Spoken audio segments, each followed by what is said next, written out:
particularly innocent children, women and innocent civilians, particularly genocide and terrorism.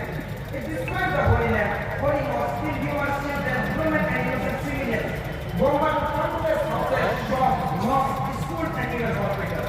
But people around the world, including the United Nations Organization, so-called humanitarians and Muslim countries, are together being dubbed, damned, and paralyzed. In this situation,